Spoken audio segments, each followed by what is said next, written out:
Hello, good evening, and welcome to Regnum Continuous Legal Education. How you all doing out there? Today is a beautiful day, another weekend for all our workers out there, for those of you that have been working back to back. Yes, it's another weekend for you to relax.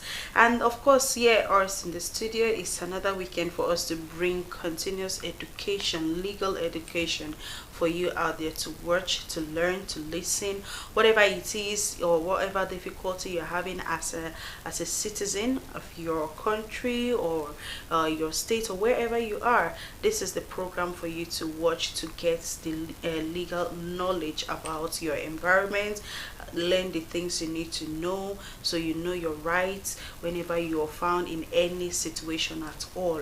So yes, like they said, knowledge is power. So when you have the knowledge, you can be able to stand firm at any time, any cost, to defend yourself. So yes, this is the program where you learn how to defend yourself, know your rights as a citizen of your country. Thank you so much for staying tuned to BCS Starcross Television. My name is Joy Dambo, and of course, I have here in the studio the ever sound, intelligent, smart, good-looking, handsome. I don't know which other title to give to them, but yes, we have the legal practitioners, professional legal practitioners here in the studio. They have been doing justice to this program from the day one. I'm not talking about any other person, but I wanted to say Grace. Yes, Barrister Kenneth Anthony, peace of the Father. Yeah, peace. Good evening and welcome to Regnum once again. Yeah, thank you. How are you doing today? I'm fine, I'm good. Okay. The grace of the Father is above us all. Of course. Yes, keeps us going. All right. Okay, you're welcome. Today I would like us to also put a little bit of smile on our faces as we are talking, because it's as if Barrister Kenneth was not smiling well today. I don't know why. That's what I'm talking about. Okay, yeah, sitting next to him is Barrister Roland Osim. Good evening and welcome to Regnum. Thank you so much. I welcome you all. How are you doing today? How are you doing? I'm very fine. Okay. The Father is always in control. Yes, so I think it's almost month end already, you know. This September is running fast. Yeah. Exactly. You know, just few days ago we're like, Happy New Month, and now we're already getting to Nigerians Independence Day very soon, which is on the 1st of October. And of course, that happens to also be the day here in Brotherhood of the Cross and Star we celebrate our Holy Mother, Mother Elizabeth. So anywhere you are, make sure you join in the celebration once it's time. Okay, let's go back to the business of the day. Yes, we are talking about Regnum here, continuous legal education, and last week or 2 weeks ago we had a topic already that we were talking about, and today we are doing the continuation of that particular topic. So we say part 2 of the topic we did discuss 2 weeks ago, which is curbing workplace violence. Yes, in the process of our discussion we had some people too that were calling in for questions and all of that. So if you were watching 2 weeks ago and you had your question written down and was not answered, this is the perfect opportunity for you to call us in, and do well as well to join us on our YouTube. If you can't call us in, join us on our YouTube and then drop your question and we'll answer it. So without wasting much time, today's topic, again, continuity of the previous topic we discussed, is curbing workplace violence. That is what we are discussing today, part 2, continuity. I think the last thing we had, or the last aspect we were discussing, was causes of occupational violence. So we will be continuing from there. But before we go into the details of our discussion today, let's take a short break, and when we come back we'll go straight into the discussion without wasting much time. So this is the opportunity for you to start sharing our link, send the links, tell a friend to tell a friend that Starcross TV is live and we want to talk about legal education. Stay tuned, we shall be right back. One family. Brotherhood of the Cross and Star Universal Women's Fellowship invites all all BCS members home and in diaspora to hold special fundraise towards the completion of the Holy Mother Elizabeth Redeemed Children's Home project. Scheduled to hold on Sunday 25th September 2022 at the BCS World Administrative Headquarters 34 Ambo Street, Calabar, Cross River State, and other BCS national, state, area and zonal stratas. Highlights of events include identifying and chronicling of Mama's children in a special accreditation exercise tagged I Am Mama's Redeemed Child, rendition of hymns of praises, grand appreciation for the completion of Holy Mother Elizabeth to be Redeemed Children's Home project, special reading from the Everlasting Gospel, motivational speech, Holy Father's divine advice and blessings, and special feast for all brethren from Holy Mother Elizabeth Gallery, and lots more. For personal donation, please, all contributions must be paid directly into the following designated account details. Account number 0763803607. Account name BCS Universal Women. Bank name Access Bank. Come and be part of these great blessings. For more inquiry, please contact MCSMMSCN Coordinator Project and Investment on +234 803309 6053. MCS Glory Samuel Coordinator Fund Mobilization on +234 803763 7184. Her Eminence Egan Edat Okon Efyong Coordinator Information Mobilization on +234 803269 1565. Thank you, Father. Announcer, MCS Victoria Imowo, President, Universal Women's Fellowship. One family, one family. Welcome back, beloved viewer. Thank you so much for staying glued to your TV screen. I'm so happy you didn't change the channel, but just in case you did, thank you for staying on. Thank you for bringing us back again. We are back, and yes, this is continuous legal education, Regnum continuous legal education, and I promise you that when we come back from the break, we'll go straight into the topic of discourse. Just in case you're joining us for the first time, we are talking about curbing workplace violence. That's the topic of discourse today.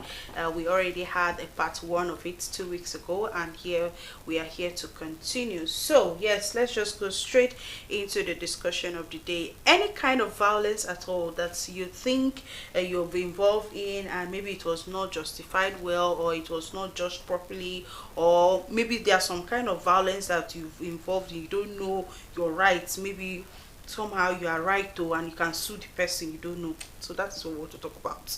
I don't know about that, but I think the lawyers to do justice to it. Okay, so yes, let's go straight into the discussion. Yeah, so before now we're talking about causes. Yes, causes of occupational violence, workplace violence. So, and Barrister Kenneth was highlighting the causes of workplace violence for us. Now, workplace, when we are talking, okay, workplace, offices, anywhere. So some of you might be wondering, what is workplace violence? Yes, in workplace we can have different types of violence. I can remember, as a good student, let me do a little throwback from what was said last week.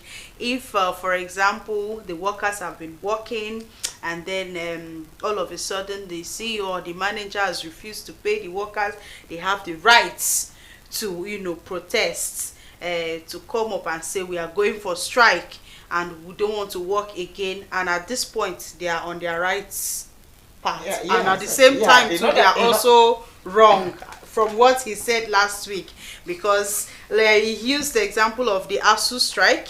Like, the ASU is also wrong and they are also right, and then the government is also wrong and the government is also right, and he explained. So maybe he will do a throwback a little bit on workplace violence, yes, before we talk about the causes. Yeah, thank you very much, presenter Joy Dambo. Joy Dambo.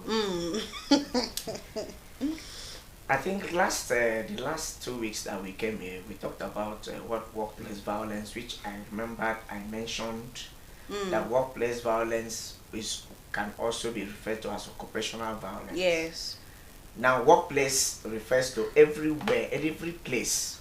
You remember when God said He gave Adam the farm, the Garden of Eden, and said he should tend and keep it. That was workplace. So it began from there. So workplace in this circumstance means everywhere we go to earn our daily bread. Every place that we are for the purposes of earning our daily bread, where we work, and then at the end of the day we are paid.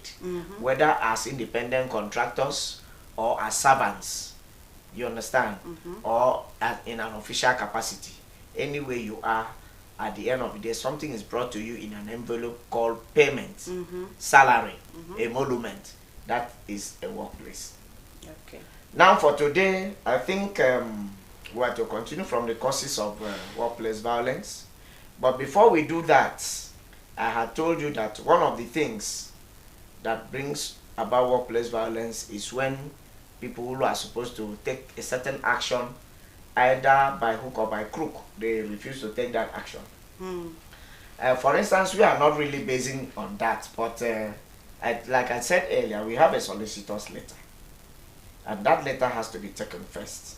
Okay. So I think in order to save our time, let us just go straight into the letter, and then let us see how that letter affects us. Okay. I think I can go in and read it. Of course. That letter says, "Read divine glorification of Holy Mother Elizabeth Olumbaobu. Demand for live streaming and singing of the song Ne Ibomolumbaobu during the period." And then the content of that letter is very simple.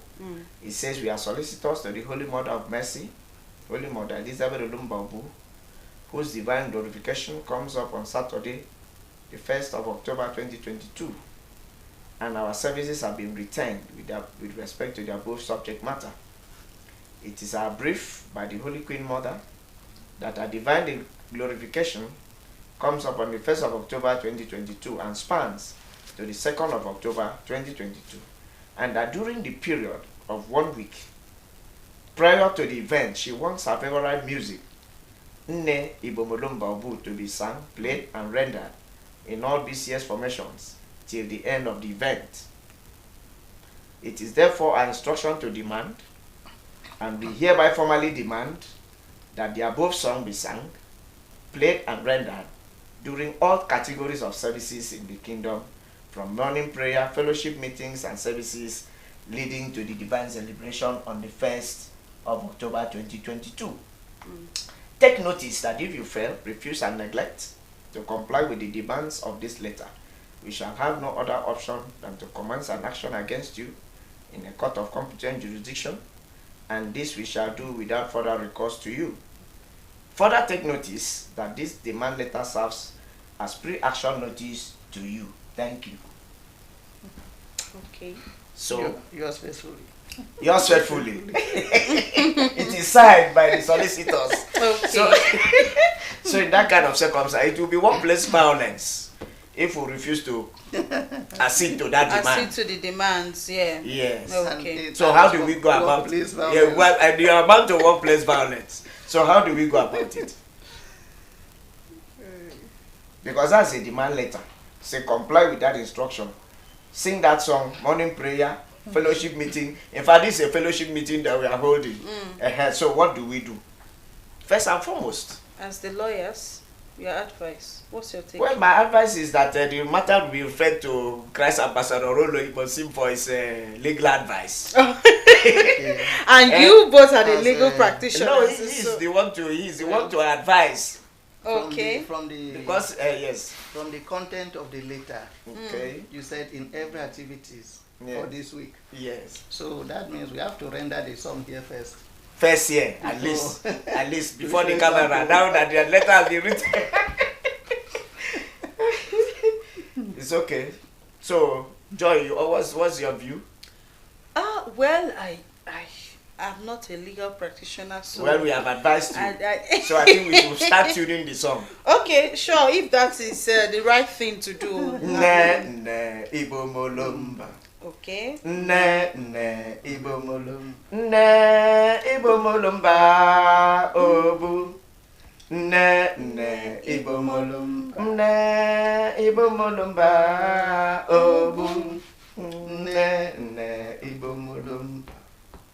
Nne nne ibomolum. Nne ibomolumba obu. You can see the song is even a very sweet song. So why would we? Of course, very nice. So, Okay. dear brethren, you can now hear that is the instruction of the Holy Mother.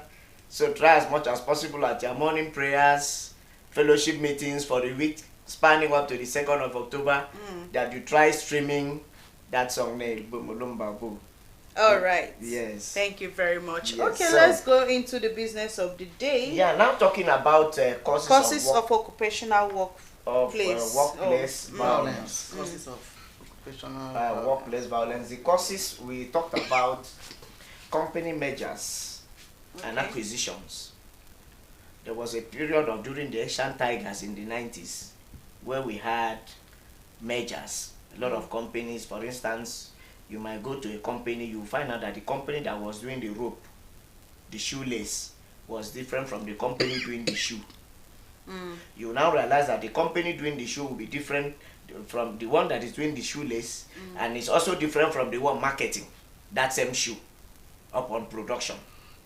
Now, during the 1990s, you will even realize that the company marketing the shoe is not the company owning the vehicles and the media used in marketing the shoes. Now, during that period, a lot of these companies tried to come together.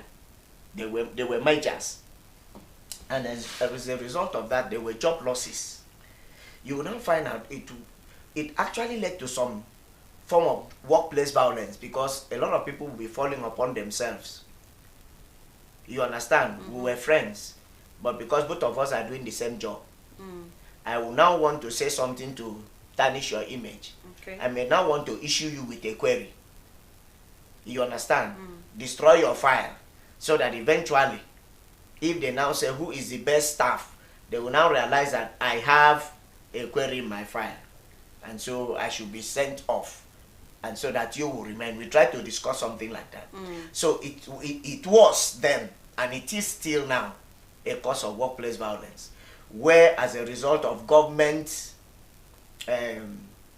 directive, where as a result of institutional directive, where as a result of organizational restructuring, some people are made to lose their jobs. Okay. You now realize that in the circumstances, people will fall upon themselves in order to retain their positions, and that may lead to workplace violence. Because I will now go and realize that this thing you are doing is so that I will have a bad name, so that if they want to drop somebody, they will immediately pick on me and say, Barrister Kenneth, you leave. You have a bad record. Not that I committed any of those offenses, but it was just calling a dog a bad name so that it can be killed. So that is one source. Another one was, we talked about, was victimization by superior bosses. Okay. Now, if you go to any organization, you go to any system, you now realize that there are some people that they will tell them to do odd jobs, odd kind of, you know what I mean? Yeah. Some dirty kind of work, Dirty and they works. want to do it because they want to please Oga. We know now a lot of things normally happen, including, for instance, go and call that lady for me, do this for me, pack this, take it to my wife, something that belongs to the company, and then the person does that quietly without complaints. You understand? Eventually, maybe that very day, that person that used to do those odd jobs was not actually there in the office. And then I am called upon, say, come and carry this thing. I say, no, they might arrest me at the gate. I am not carrying. In short, I can't carry it, I know, unless if you give me a gate pass containing these items. You understand? And Oga is angry. I don't know if you understand what I'm saying. And then Oga is angry and say, this man, so you are this wise. And so from that they start, there is a beef.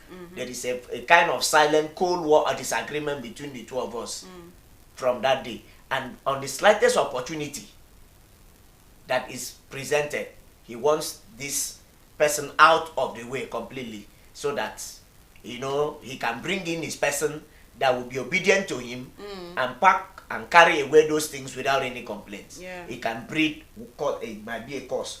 Then unsatisfactory disciplinary action, that was actually where we stopped. Where we talk about a situation where somebody, there is an allegation in an organization, in a government department, or wherever you are working, in an institution, there was a disciplinary action, something happened, and then somebody was queried. The person answered the query successfully. He actually answered the queries, and that query, he did not accept having committed that offense. In that query, in his reply to the query, he didn't accept having committed that offense. You understand? But at the end of the day, he was not given fair hearing. There was no form of fair hearing or equitable, audience given to him. Okay, now come and you have said you didn't do it. Come and explain. But rather, management, because they already know the truth that he didn't commit the offense, but it's just to victimize him. It's just to place him on a wrong record. They now just go ahead to suspend. Okay.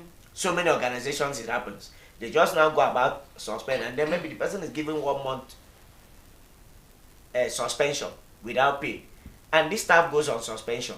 By the time he comes back, everybody that was involved in that suspension will not be his friend.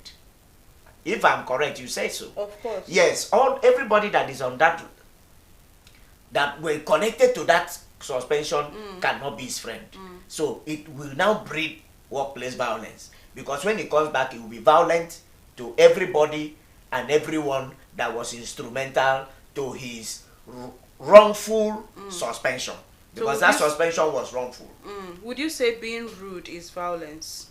Being rude, yes. Being rude is also violent, because there is a code of ethics that is expected of any person that is in a workplace. A workplace is not a domestic place. In a domestic place, rudeness can be excused. Maybe the father may realize the daughter or the son has not eaten since morning, that this is what is making him, talk in that tone.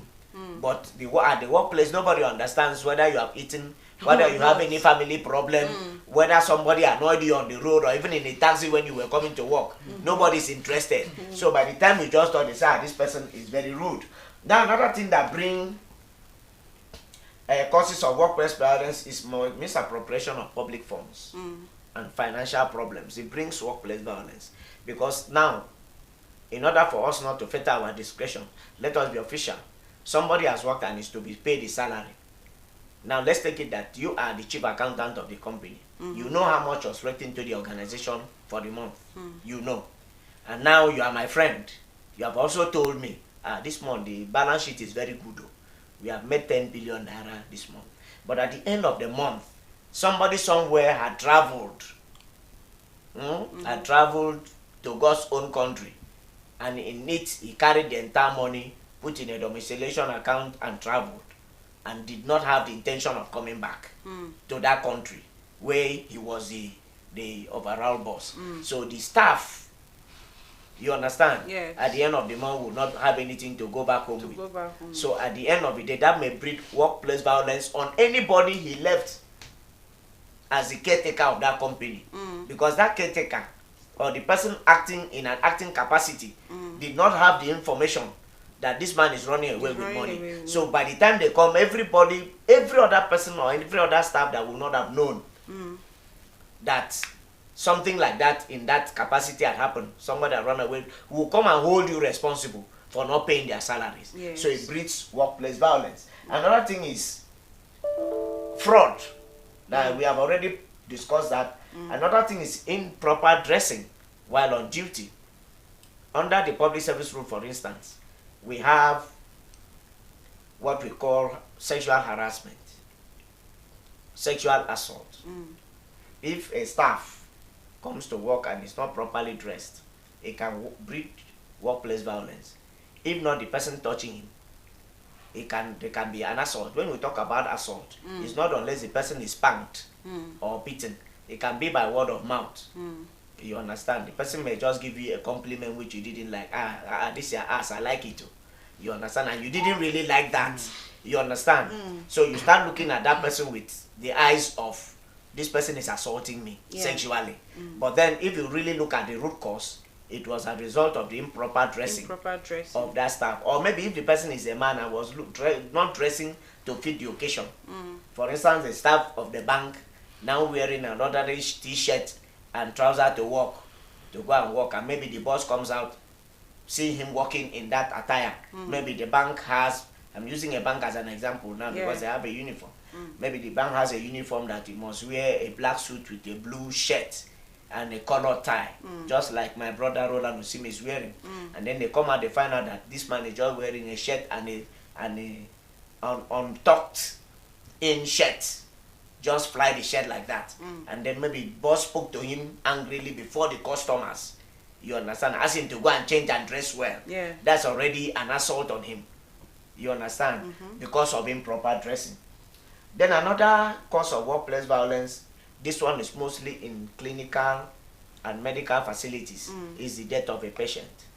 Okay.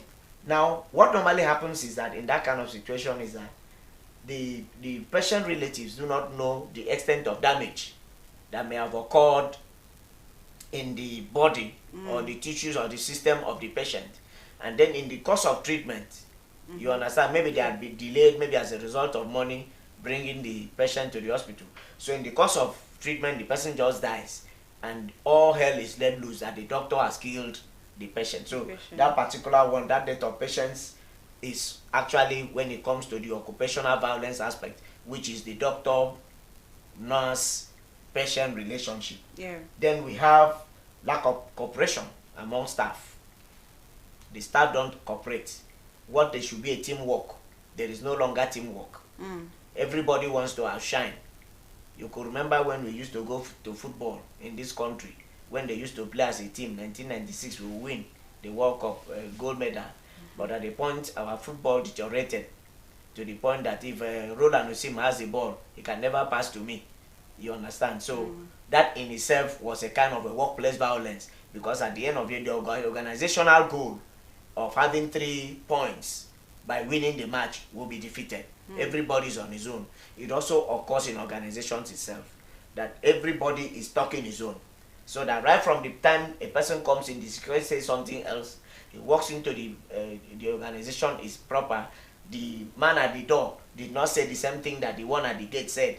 By the time he moves past that door and enters inside, the one he meets is saying something else.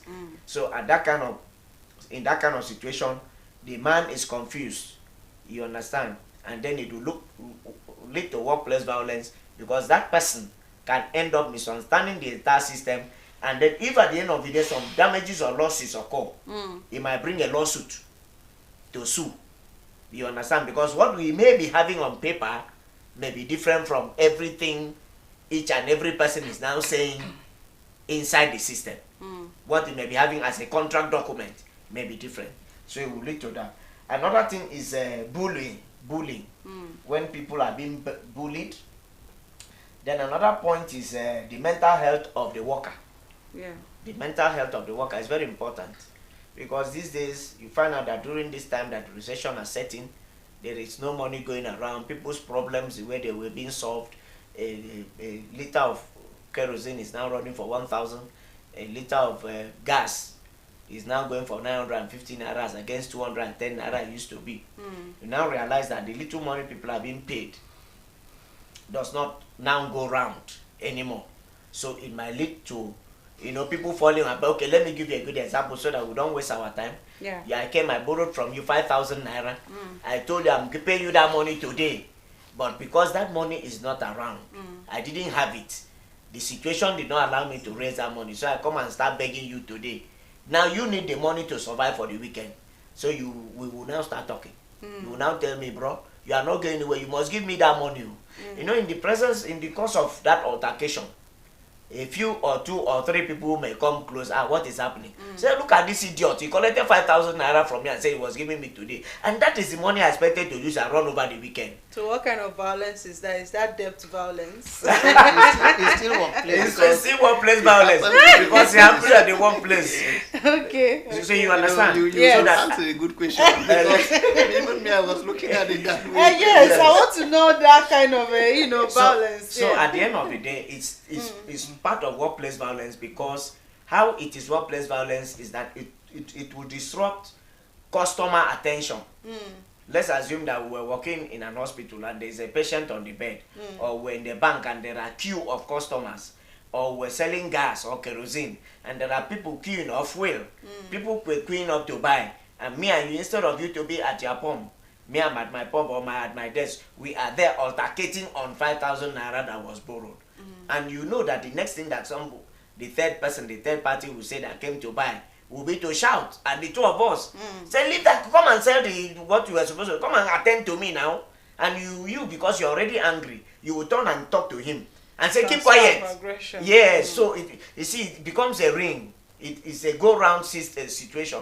So now the man will not take it kindly with you. It will fall on you, and before you know it, the security is called upon to come and separate 3 or 4 people. Yeah. All right. So it's a form of violence in the system.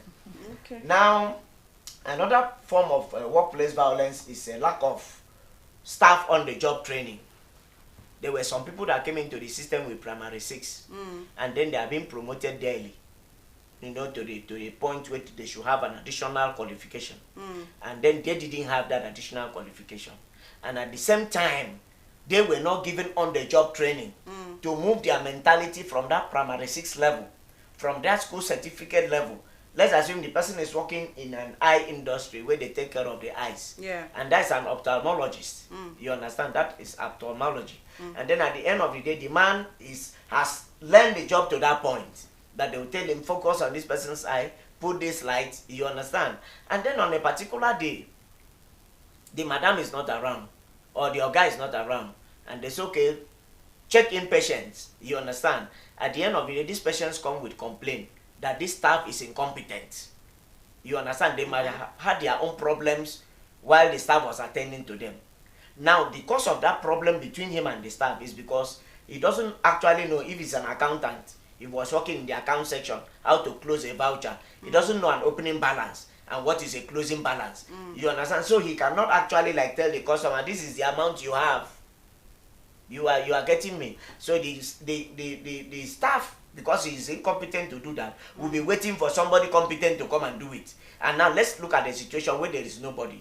Everybody there will live with the impression that this staff is incompetent to work. And when that impression comes, you find out that that organization will have lost The prestige. enough cash inflow for that day. Because a lot of people may have come to withdraw money, pay in money, but that could not happen. So lack of on-the-job training, or even like in the medical facility that we're talking about, the person was employed as a health attendant. He had gotten to the point where he should know how to dress wounds, but he was not trained. So at the end of the day, he's given that kind of job, and he end up wounding the patient more based on the combination of the drugs and chemicals that he's supposed to use to do that. So on-the-job training is very important. Another part of it is, like in the government system, we talk about violation of the public service rules. Then we talk about false accusations and statements against colleagues. Yeah. You know what that means. Now we talk about the slander and defamation is also a cause of workplace violence. That man didn't steal, you say he stole. You say you actually saw him stealing. Yeah. And now that is slander. And then if it is in a written form, it becomes defamation. And then the man may decide to sue you to court. And on those dates, when they are in the court, you now realize that the work will not be there that day because both of the staff are in the court defending a matter that will not have come in the first place to the system. Then there is the negligence of duty. The man knows that the work starts by 8 o'clock, and the man is not coming to work by 8, he's coming by 12 o'clock. He will breed workplace violence. Then we talked about immoral behavior. We talked about discourteous behavior to the public, to the patient in the case of hospital facility. The man, the patient doesn't know how to persuade a customer. The staff doesn't know how to persuade, so they talk to the person anyhow. They don't feel the pain. That empathy is not there between him and the customer or patient. So it breeds workplace violence. Okay. Then we have the few that is left is unauthorized disclosure of official information. Okay. And the information that was official can be disclosed. And then if the staff does not know how to disclose it, maybe didn't have the authority to disclose it, maybe the real organ knows that something changed last night that doesn't need that information anymore, which the staff, which the staff does not know. So by the time the organ could come, he has already informed the public that look, today there is no work. And then the organ just drives in and people are going. You now say, what is happening? So, I've informed them now that there is no work. They say, who tell you there is work? Go and call them back. Before he goes there, the people have all gone, and him and the organ will start their own workplace violence. And then there is insubordination. There is deliberate delay in taking official action or treating official documents. There is nepotism and favoritism. It all brings about workplace violence. Yeah. Because if at the end of the day, I know my son had graduated from the university, I know I brought him to that system and they refused to employ him. And then another person went and paid money and they employed his son. I will now start having beef with the system. What am I doing in the system that my siblings, my ward is not being employed, but every day I'm signing employment letter for people who I don't know and who are not beneficial to me. So would you extend it to other companies or only that particular one? Well, it might apply to that particular one, that particular system. That category of violence will be only to that. For instance, that staff, if he's the one sitting on the computer and printing the letters, can refuse to print. Okay. I've seen that kind of situation. They will prepare the entire employment letter and say, go and print. Say me, he will lock the computer, take away all the cords, all the wires, take away the printer. So yeah, come and print. Let me see.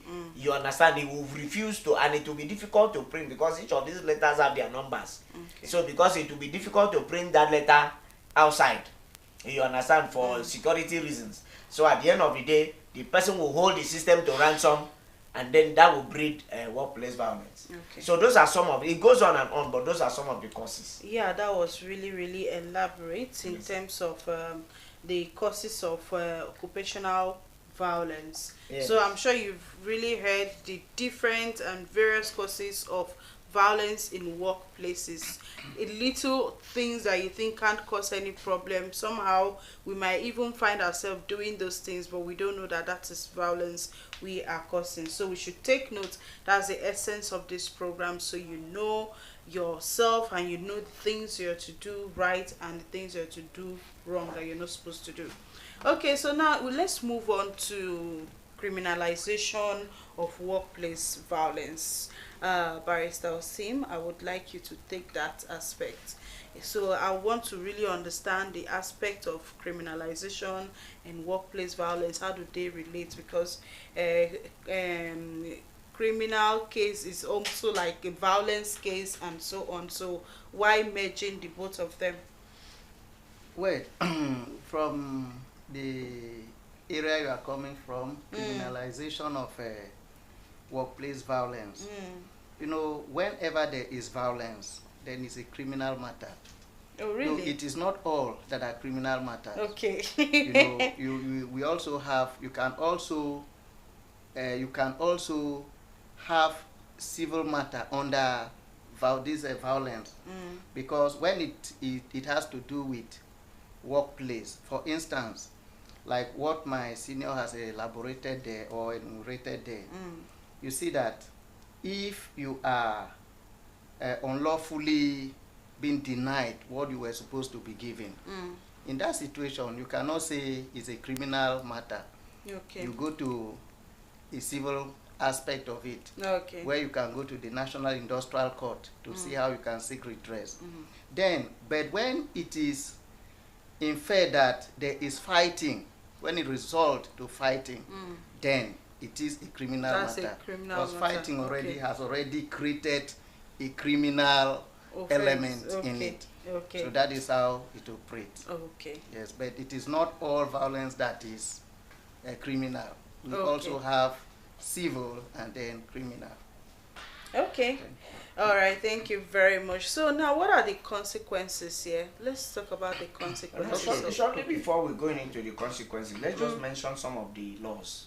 He has actually distinguished the criminalization, but then there are some laws that guide, you know, violence and workplace violence. There are some laws. Okay, so, Barrister Sim, would you take that?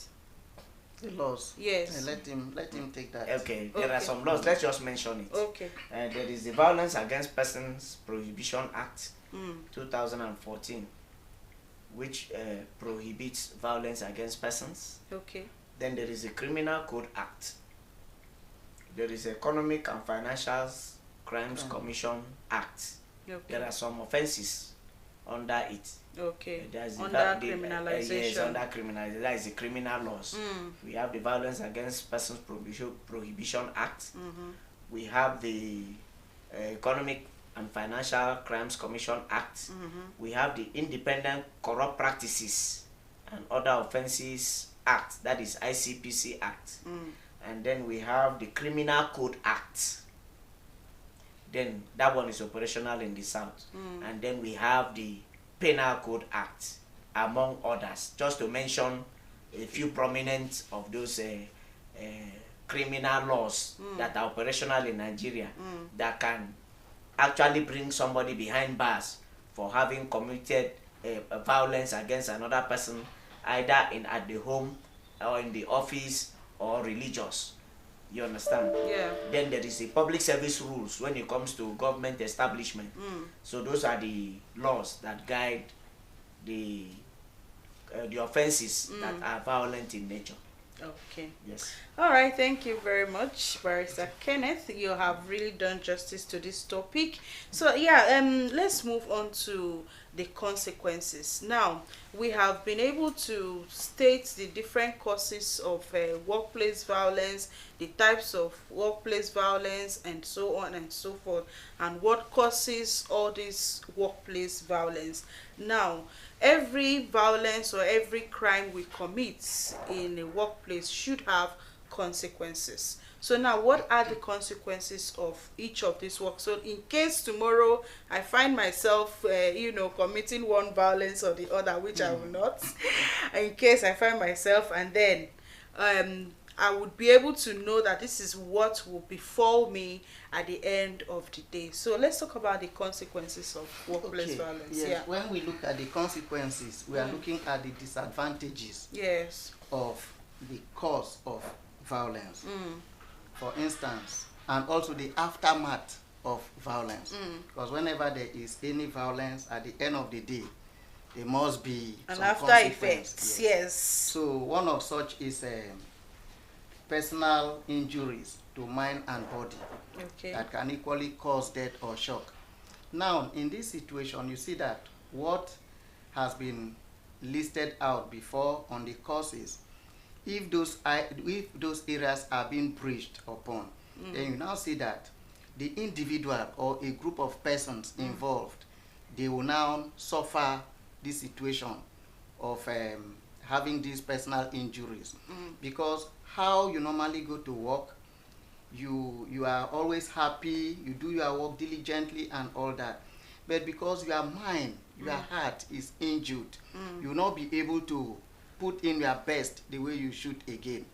And also, when you see, like for instance, now let me just bring in one case. There's a situation where in an organization, certain people were carrying out a particular job while some other people too were there. Then at the end of the day, there was fight. And after this fighting, one of them was being injured so fatal, such a way that she could not come up again to perform that duty that she used to perform. And even when that injury subsided, she felt reluctant to act again the way she was. Why? Because she has already had that personal injury in her. And also the trauma, whenever you are, something happened to you in such a way that you did not expect. There will be that mental trauma in you. Then the next one there is low morale and productivity. For instance, like what I said earlier on, you were the one, or your group of persons, you were under the function of producing a particular product. Now, in every week or every day, you have a certain turnover whereby it's impressive. But after the cause of this violence, you understand? Yeah. You now see that those people who used to come out to perform this activity and put things in place, they are not digging because their slacking morale behind. is already very low. Okay. Since their morale is low, they cannot come up to perform the way they should. Then we also have poor teamwork and cohesiveness. Now, for you to succeed, like for instance, now in Starcross, the way we are, you see that everybody is, doing one thing or the other to make sure that the work goes on. Yeah. So if at a point now, you people who are putting in your best to see how the job goes on, you are not being paid, or you are being victimized, or there are other things that happen to you in that workplace, you see that that teamwork will no more be there. And whenever you lost that teamwork, then you see that the production too will equally be dropped. Yes. Then we also talk of increased job stress. For instance, now, if everybody decide the place, because this one will say, every time I do this, my boss is not seeing, is rather seeing the other person alone. Yeah. This one is saying this one is saying this. Everybody decide to leave. Then to allow that person alone that is being favored, you understand, yes, by the boss to continue doing everything. You see that you may be willing to do the job, but the stress will be too much because you alone cannot set up these things. You alone cannot sit down and start performing what you are doing here. And then at the end of the day, you still go back to disconnect these things and pack them. So the cause of violence can equally lead to this consequence. Then also we have frequent work turnover. You see, when there is that teamwork, like I said earlier on, you see that there will be a frequent work turnover. But in a situation where that teamwork is lacking, then you will realize that the turnover will drop drastically. Okay. Then also we have fear and anxiety of future event. For instance, now, you have been doing a particular job. You put all your best in it, hoping that in future, or maybe at old age, you are going to survive through what you have put in today. But because the environment you find yourself is not that conducive, is not giving you what you expected. So at times, when you come to work, you'll be thinking, this work that I'm killing myself, I'm putting all my best. Are you sure tomorrow I'm going to benefit from it? Yeah. So seeing what has happened in the company or in the workplace that I am, so you'll be having that double mind. And once you start entertaining that fears, you see that your ability to perform will not be the way it should again. Then also we have chronic illness and even suicide. You know, we've heard of some violence where people, because of the thought, the mentality, the psychological trauma or things that happened to them, they may even end up committing suicide. Like for instance, let me give an example whereby we heard of a story, I think 2 years ago, where a medical doctor, well employed, he was going to work with the driver along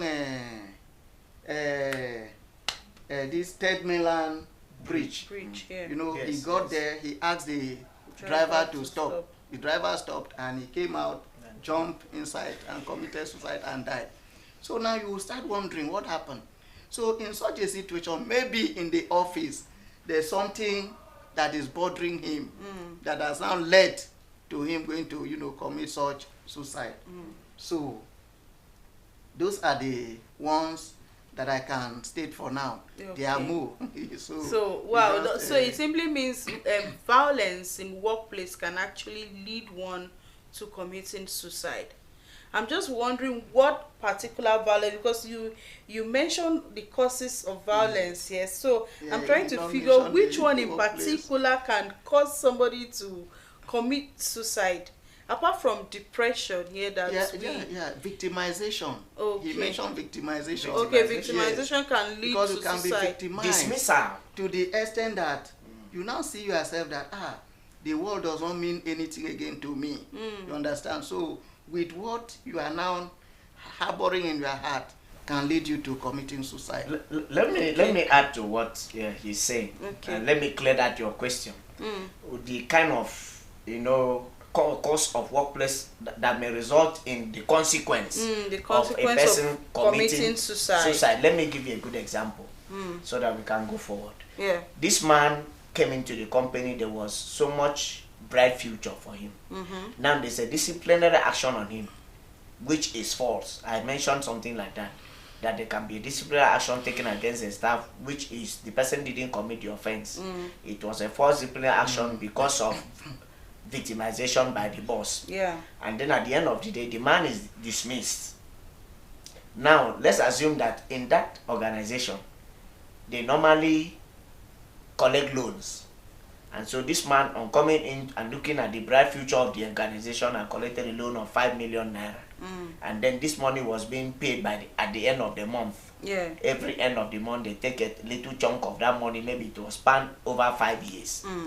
And then the man, due to that disciplinary action, has been sacked. And then the man is married with 5 kids. He had already gone to rent a 3-bedroom apartment. You understand? And then he's owing the bank. And now the money that was used to servicing those, financial obligations is probably stopped by as a result of dismissal due to that wrongful disciplinary action. And then the bank comes, they want their money. After 2 months, they didn't see a return of their money, so they want their money back. Let's assume that the landlord is also coming. He wants a rent. It leads this person into depression. You understand? Now, suicide is not unless you tie rope and jump on it. Yeah. Suicide can be the man is standing on the road and motor is running, he's not hearing. And then that one, bam, misses him. And then the next man that was on top speed picks him up. That man, as a result of that action, has committed suicide because he had fallen into depression, mental illness, and as a result of that was not paying attention to what is happening to him in the society. And as a result, he had that accident which killed him. You understand? You see how it follows now. Yeah. Now, in order to conclude that, we have the issue of poor teamwork, which we had mentioned. We have the issue of absenteeism, which is another consequence. Okay. Because as a result of all these problems, the man feels in the morning, why am I even going to that work? And now we have the one that he mentioned, which is the frequent work turnover. There is another, the opposite of it is the frequent worker turnover. Okay. Frequent worker turnover simply means that this man, the boss now, that will affect him. Because the boss now will sack this man, bring another person, and the person cannot even continue working. Within a short time, the person is also sacked, and they will bring another person, and within another short time, that other person left. You understand? So each of these people are living with experience. Okay. And in as much as they are living with experience, the people that may be coming in, they will be freshers. So they might not take that organization to the standard where it should be, where an experienced person that has put in 5-10 years could have led that organization. Okay. Then the issue of the substance abuse. Some people actually choke themselves from home before coming to work with the bow and the cocaine and marijuana and all whatnot. So the reaction of that person in the office due to that substance abuse cannot be the same with somebody whose morale is intact. The person is already high. So he's coming to work very high. You see him banging on tables, threatening to slap people and all that because he himself is not normal. So now we also have the issue of litigation. Now let's assume that the man banged on the table eventually mistakenly slaps somebody, which is actually assault, occasioning harm under the criminal code. And the man actually goes out, brings police, and then the man is arrested. And then he now realizes that he has not gained anything from that action. What do I do to pay the organization also for employing this man? So he now brings a civil suit, you understand, for battery. And then at the end of the day, 1 million, 2 million, 5 million, 10 million naira is awarded against that organization. You find out that has brought legal action. For instance, let me give you an example. In Akwa Ibom said there were these people that they call a VIO. They normally come out to the road and then they keep impounding people's vehicles on the ground that their papers are not complete. So eventually one person took them to court. No, that's an organization. Yeah. And the judge said, you don't have right to come to the road and embarrass people. Stay in your office. You understand? If you actually find somebody that they can chase him, arrest him and take the vehicle to the office and finish business with him, not on the road to block other vehicles. And then 2 million naira was awarded. You see, legal litigation and legal action has come in as a result of workplace violence, which is the actual blocking of that road and not allowing people free access. You understand? So at the end of the day now, by the time the organization pays the 2 million naira damages, they may actually want to find out who caused that injury on the road, and then they may be their appointment may be terminated or dismissed if there was no proper authorization for them to stand on that road. You understand where I'm going? Yes. So those are, and now there are indirect consequences on the bystander. Somebody looking at that action, everything that has happened, will live with an opinion. There is also an indirect consequence on a co-worker. There is also an indirect consequence on a customer. You understand? People that came into that organization for services, you know, they may live with an impression, I can never go back to that place. You know, there are certain places, for instance, certain filling stations these days, that during that time that they used to fight for fuel, now that there is fuel, even if they want to dash you fuel in that filling station, you say, no, that is the filling station, they nearly cut off my head during that fuel, this thing, I can never buy fuel in that place. I'm just giving an example. Yes, of course. So, now, at the end of the day, all these actions, they have a way, you understand? Even in the church, if it is a worker in the church, the way he relates to people coming in to see the pastor for counseling, you understand? A lot of people may live with the impression that they are coming back. A lot of people may live with the impression that even if that problem will kill me, I'm never going back to that place. So those are some of the consequences of workplace violence. Okay. And that violence may have been the way, just the way he told the person, my friend, go and sit down there and wait. That's all. That's what he told the man or the woman. And the woman actually wait and look at him and said, why is this person talking to me that way? Just silently get up, carry his bag and go. You see, that is a consequence on the patient, the customer, the bystander. Even the next man that wanted to visit that table will be scared and say, no, madam, wait for me, I'm following you. You understand? So those are some of the consequences. Thank you very much. It just reminded me something now. Yeah. Okay. For instance, there is, when we talk about workplace violence or occupational violence, even a pastor in a church. Yes. You know, is performing an activity. So, and that's a workplace. And that's a workplace for him. There's a particular place I went. A pastor or a priest of God was preaching. And then from the altar, the priest of God will be cursing, abusing members. Yes. You know, to an extent that members started saying they won't ever worship in this person's church again. That anywhere they go, even if they go for any function, the first thing they will look at the altar if it is him person. So that now has created a kind of a workplace friction, violence, whereby it reduces the productivity of that organization. Yes. All right, thank you very much. Now let's go into. Now we've been able to hear what violence is, how it's being operated, what causes it, strictly on workplace. We've also taken causes of workplace violence and so on and so forth, the forms of workplace violence and so on. Now that we've been able to know the consequences of workplace, I think above all we also want to know how we can manage. This is the main essence of this discussion, how we can manage, how we can prevent this violence that has been taking place in our workplace. And like the church you mentioned, how you'll be able to prevent your members from leaving your organization or your church, rather your denomination. So yes, let us go into prevention of workplace violence. What are the possible ways and how do we prevent violence in the workplace? Yeah, let's start this way. Let's say that according to the Bureau of Labor Statistics, between 2011 and 2018, about 6,000 injuries occurred in the workplace. And more than half of the injuries resulted in death. That means we are looking at 300,000. And now, however, in recent times, that is between 2018 and to date, 2 million cases of those incidences have occurred each year, and then they vary between verbal and physical abuse to homicide. And about more than 25% of the cases are usually unreported. And to prevent and reduce this workplace violence and make the organization a safe place for all employees and even the visitors. When we mean visitors, we are looking at customers, patients, even people visiting your relations, visiting you in that workplace can be affected by the workplace violence itself. Now, the first thing that you should do is that in employing your staff, it's very important. Do a background check on that staff. Now, two things are out.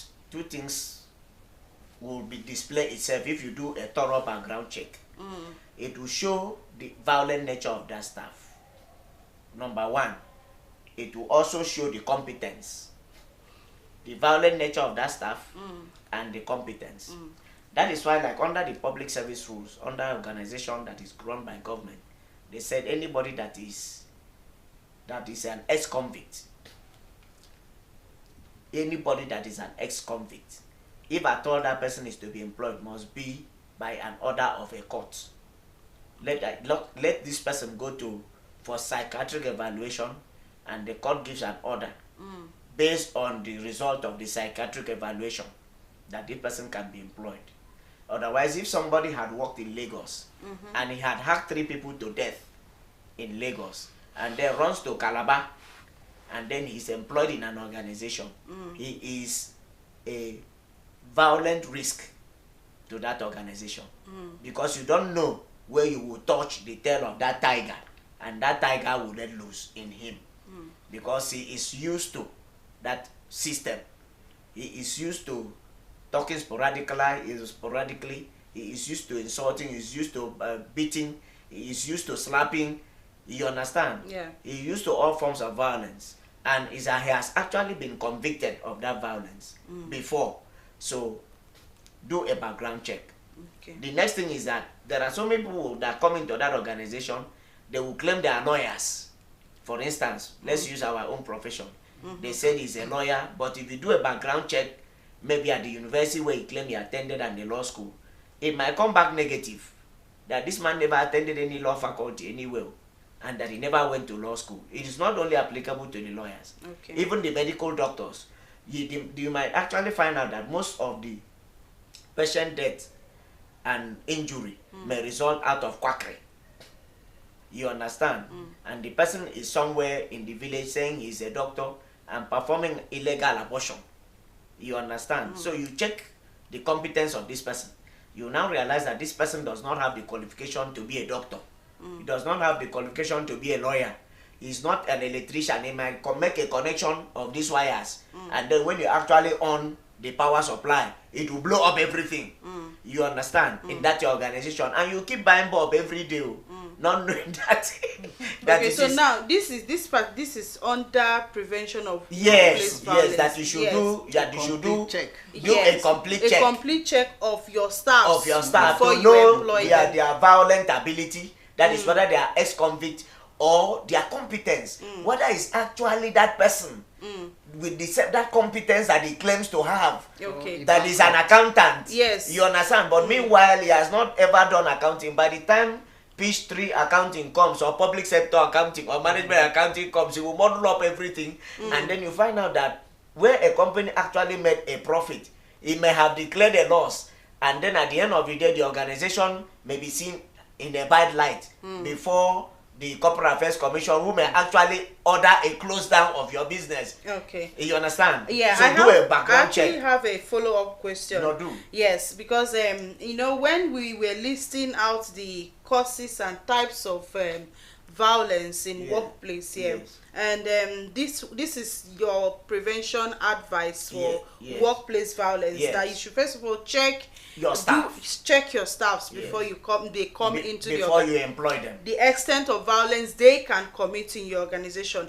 Now, some of the violence that you read out, it did not include the parts where some of these characters are being displayed before they are employed.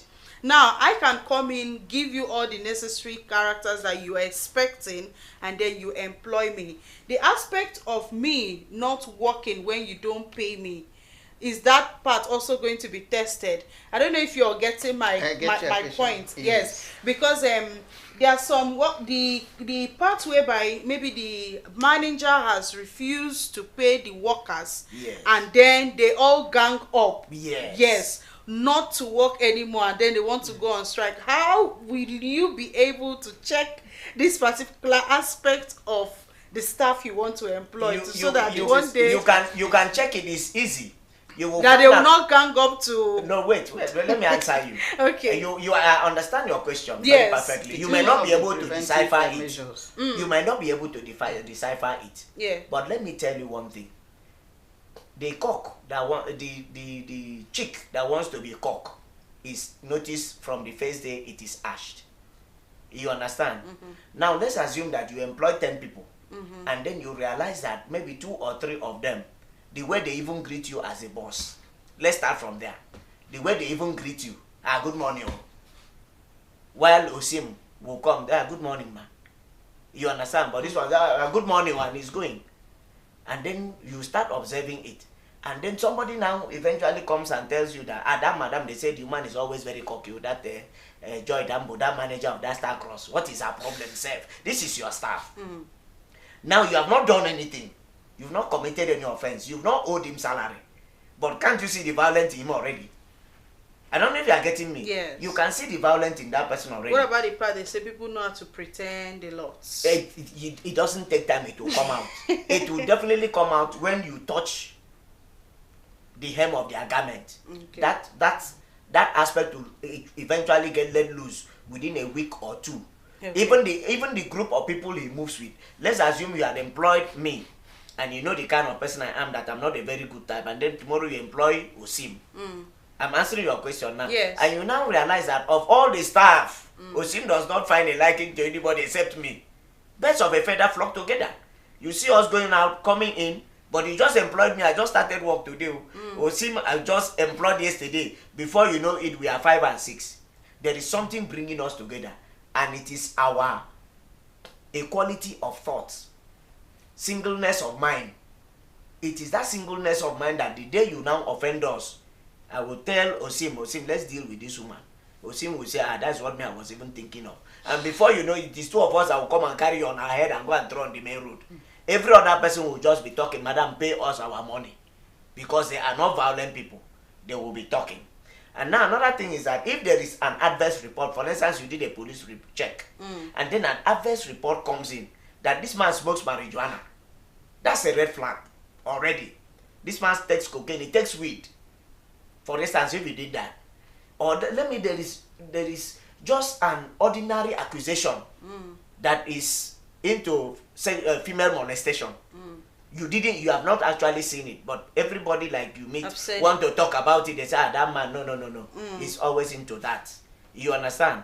So all those things can be a red flag. So you put that person on the watch list in that organization, so that either you move that person from that organization, or you be careful that you will not commit any offense. So that is one of them. The second one is enforcement. From okay. What I understood in that your question. Yes.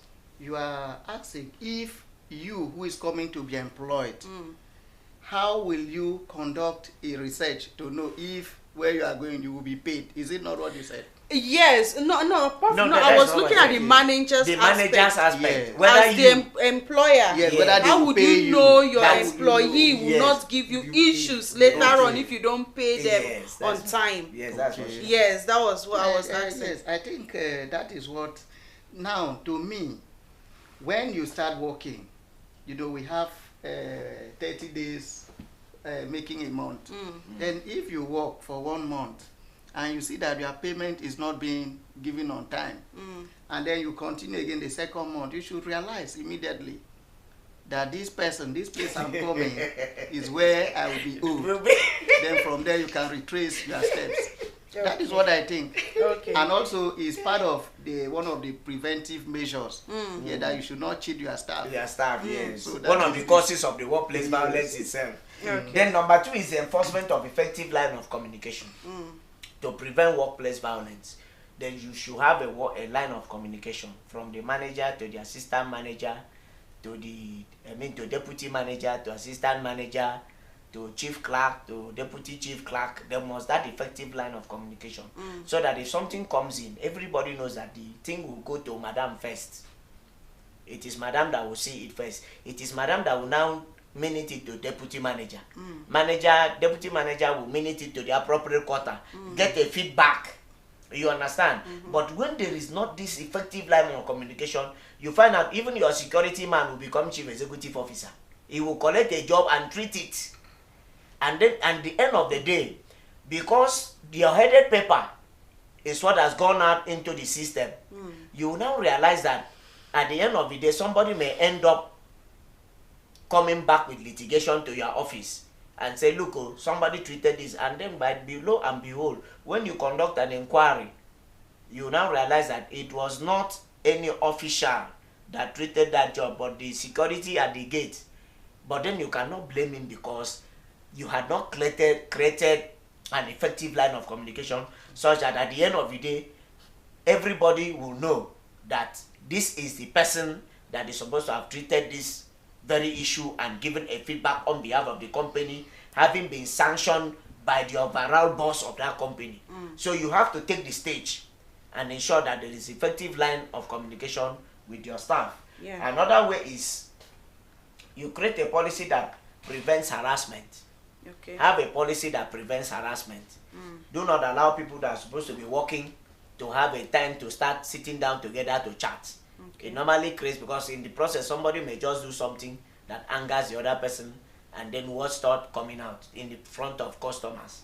That's another one. Then you have to position trained and adequate security personnel in the organization.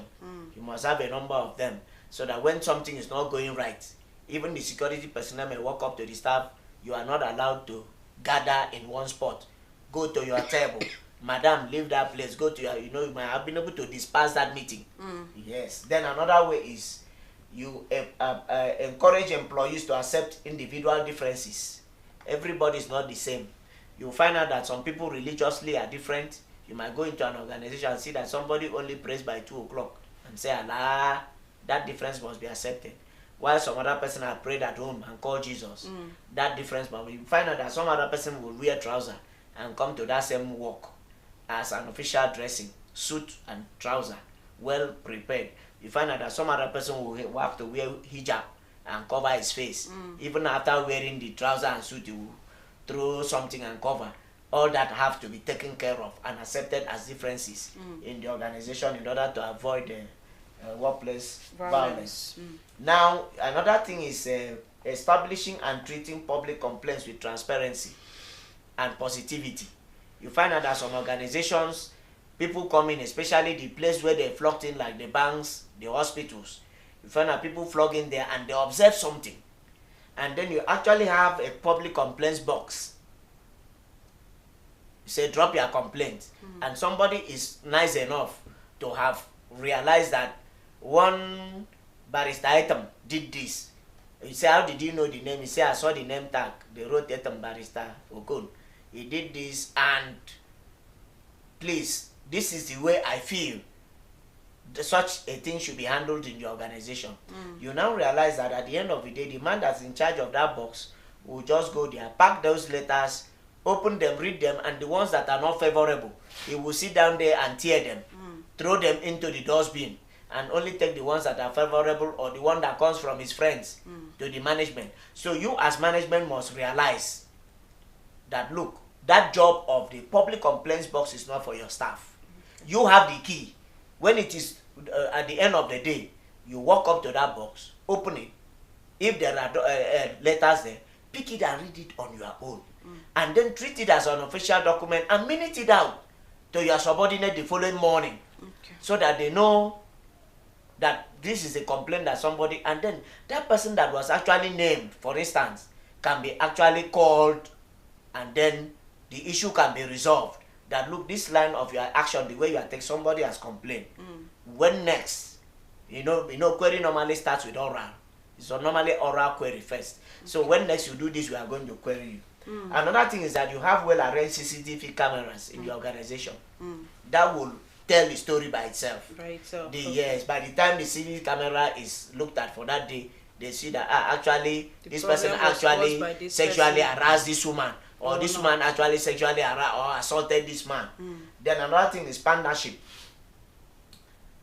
Form a good partnership with sister organizations so that you know what is happening in their organization, how they handle their own issues. Yes, and another thing is appropriate and non-biased disciplinary action. We have already mentioned that as a cause. So now when a disciplinary action, be very thorough about it. Don't do it with the man, that man insulted me yesterday.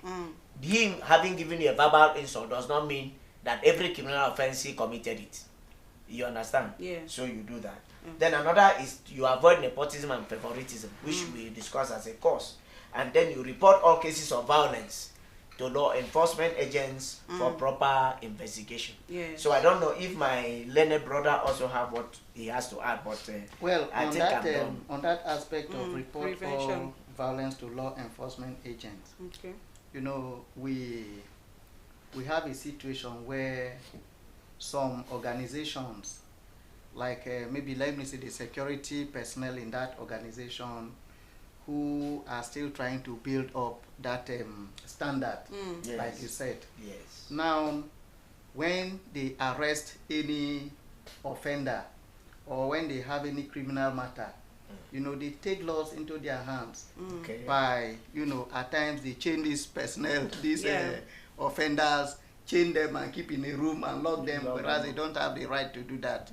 The right of, performing that activity of locking somebody in a cell or wherever is for the police.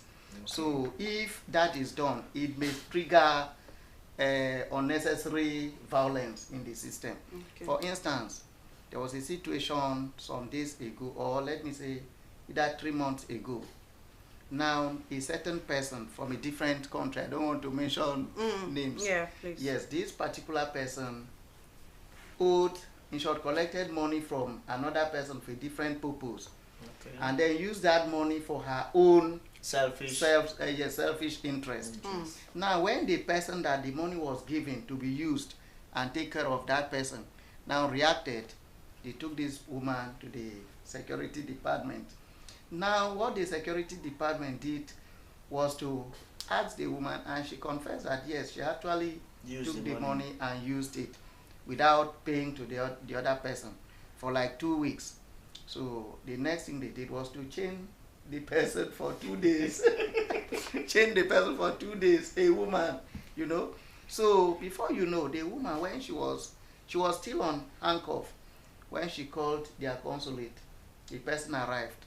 And then, if not for the fact that the father is a merciful father, that would have resulted to something else. So now, when you manage the system very well, and then you prevent whatever is to be prevented, you see that there will be no situation to cause for such violence. All right, thank you so much. Yes, it has been a lot of talking today, and today happens to be the last day we are taking this particular topic, and we have done justice to all of it. Now, bringing it back to the kingdom here, even our father once in a while, or most times always, advises against this violence of a thing, because our father is a peaceful person, and of course he always encourages us to be and live in peace with one another. Now, before we draw the curtain close for today, because we're already running out of time, I would also like the legal practitioners to give us their take on the father's stand on violence. But before that, let me also acknowledge Sister Gladys here on our YouTube channel. She says happy weekend to you all. Kudos to Starcross TV for keeping us abreast of events and issues around the world. And she also says, business is indeed the hope of mankind.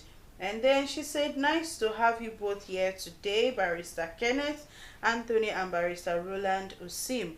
Well done, our beloved presenter. That's a greetings from Sister Gladys. Thank you very to much. you both. All right, so now before we wrap up for today, let us have a stand on the father's have a take of father's stand on this particular violence of a thing. Barrister Osim, please. Okay, thank you.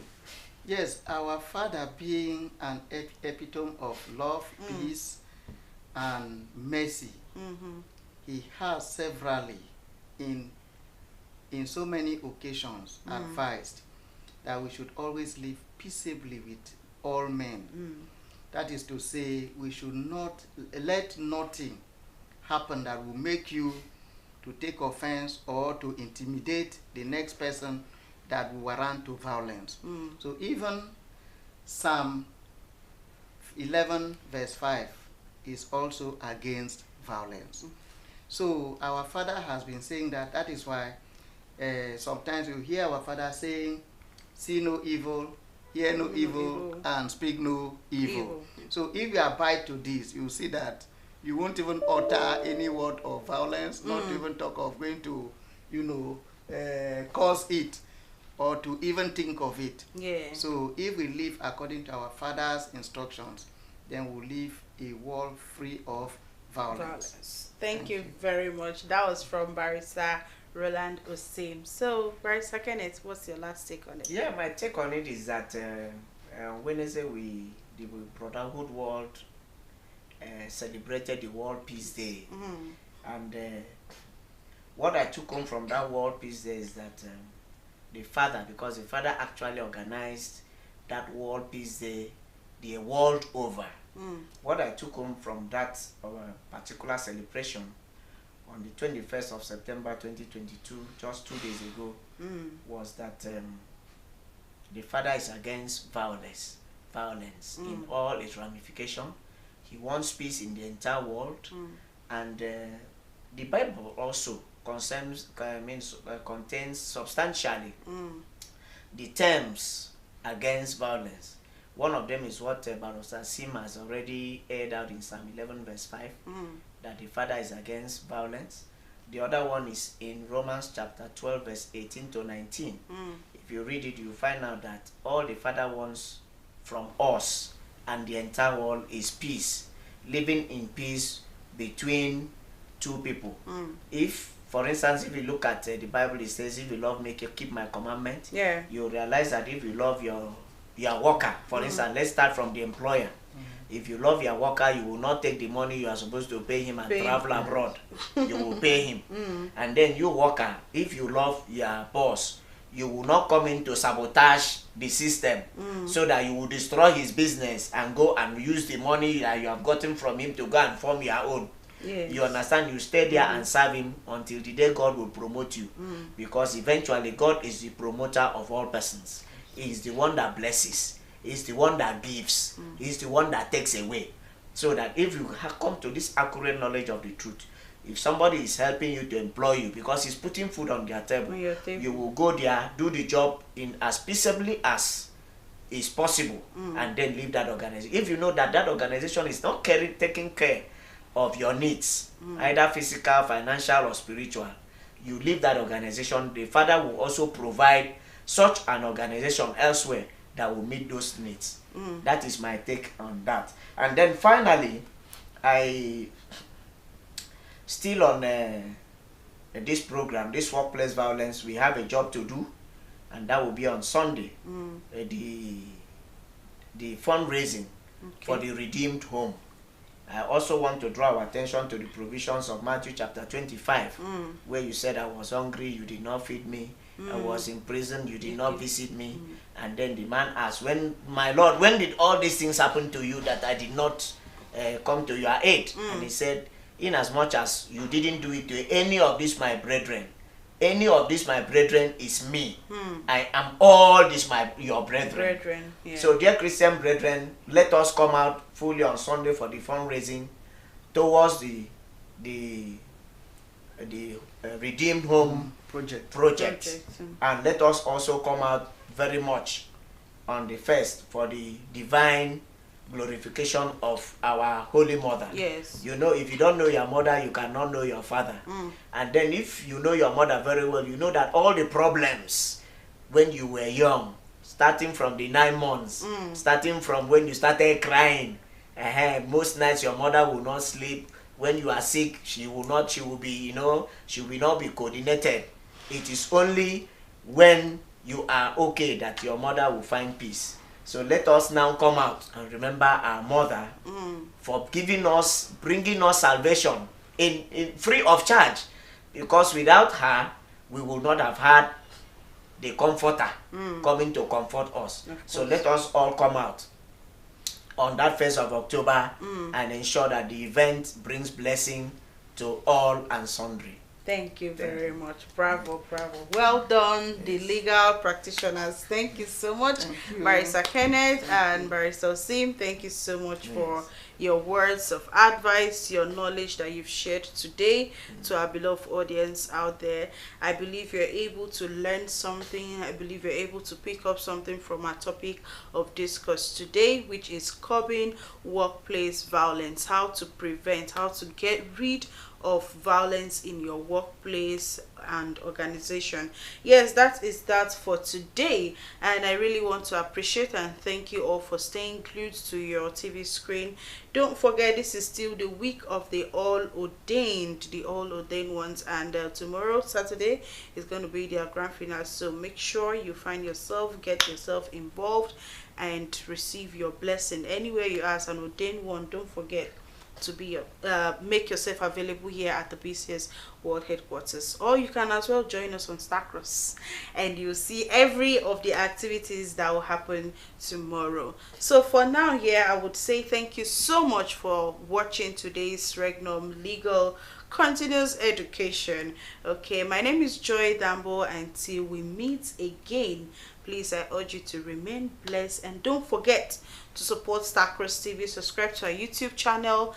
Tell a friend to tell a friend that Starcross TV is on YouTube. So subscribe, share the link. Don't forget to like this video and give it a thumbs up. I already say that. Okay, so yes, bye. Thank you so much. Remain blessed for the rest of the weekend, and don't forget to go to church on Sunday. Bye.